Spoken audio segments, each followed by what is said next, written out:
I'm here with Chuck Webster, HIMSS 15 social media ambassador. Chuck, thanks for being with me today.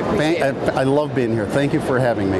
So Chuck, per usual, you have a few things to show us here at HIMSS 15. So can we start with your balloons here? Absolutely. I'm so glad to be here with animal balloons in the shape of the word workflow. I will do almost anything to get attention to workflow and workflow technology in healthcare. Why workflow? Why did you get into workflow all of a sudden? I know you're kind of the guru. I'm a big fan of workflow technology.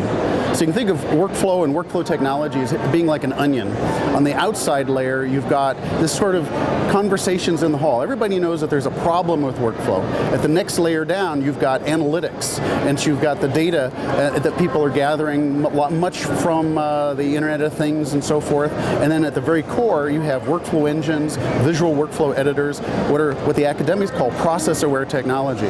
Health IT is still kind of in the database era, and it needs to move into the workflow era. For those who don't know, tell us a little bit about MrRoom. This is for pediatricians and people who work in children's hospitals. It's customizable. The batteries are dead right now, but normally what happens is he says things like, "I like snakes." Now there's a serious kind of workflow angle here in that I'm using the same technology in MrRoom as is used in wearables and the Internet of Things, and the interaction between the wearables and the Internet of Things is going to give us tremendous timestamp data about workflow. So as you walk around the hospital, your badge is going to be talking to beacons in the walls, and all that data can be used to improve workflow. What are some of the things, the innovative things you're seeing here at the conference? I'm seeing this tremendous surge of workflow engines.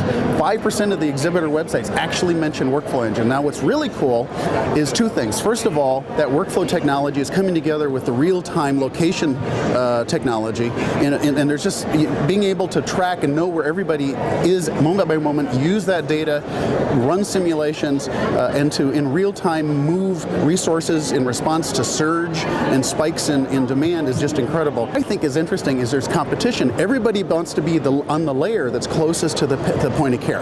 And so what I'm seeing is the radiology imaging people saying, look, we can do task management for everybody, not just images. And the natural language and speech recognition folks are saying, we can do everything, not just speech recognition and transcription. So I think that's going to be a very interesting competitive mix, and you're going to see some very clever and innovative workflow technology fixes to some of these workflow problems that I listed earlier. Well, Chuck, thanks for being here with me today. We appreciate it. And I am delighted to be here, and Mr. Workflow is delighted to be here too.